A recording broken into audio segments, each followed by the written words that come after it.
ആലപ്പുഴയിൽ ഗുണ്ടാ സംഘങ്ങളുടെ വിളയാട്ടം. വലിയകുളങ്ങര ക്ഷേത്രോത്സവത്തിനിടെ തോക്ക് ചൂണ്ടി ഭീഷണിപ്പെടുത്തിയ തൃക്കുന്നപ്പുഴ സ്വദേശി വിഷ്ണുവിനെ എതിർ ഗുണ്ടാ സംഘം എത്തി മർദ്ദിച്ചു. കൂട്ടത്തല്ലിൽ 10ഓളം പേർക്ക് പരിക്കേറ്റു. 2 പേരുടെ നില ഗുരുതരമാണ്.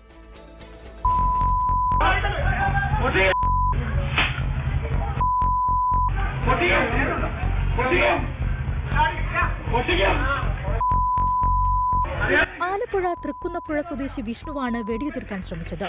ഉണ്ടയില്ലാത്തതിനാൽ വെടിയൊച്ച മാത്രം കേട്ടതോടെ എതിർ ഗുണ്ടാ സംഘത്തിലെ ആളുകൾ വിഷ്ണുവിനെ കൂട്ടം ചേർന്ന് മർദ്ദിച്ചു. പട്ടിക കൊണ്ടുള്ള അടിയേറ്റ് വിഷ്ണുവിന്റെ തല തകർന്നു. പരുക്കേറ്റ 10 പേരിൽ 2 പേരുടെ നില ഗുരുതരമാണ്.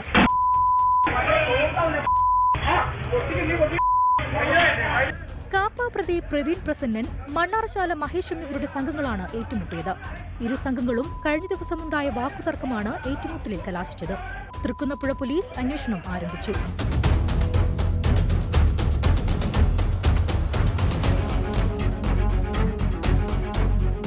കോഴിക്കോട് നഗരത്തിൽ ഭക്ഷണം കഴിച്ചതിന്റെ പണം ചോദിച്ചതിന് ഹോട്ടൽ തല്ലിത്തകർത്തു.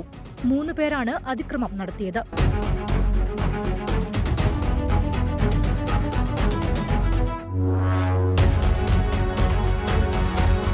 എറണാകുളം ആലുവയിൽ 16കാരനെ മർദ്ദിച്ചത് ചോദ്യം ചെയ്ത യുവാവിന് ക്രൂരമർദ്ദനമുണ്ടായി. എടത്തലയിലെ ബാറിലായിരുന്നു സംഭവം. ജോജി ജോൺ എന്ന യുവാവിനെ മർദ്ദിച്ചുവെന്ന പരാതിയിൽ 12 പേർക്കെതിരെ പോലീസ് കേസെടുത്തു. 24 ആലപ്പുഴ.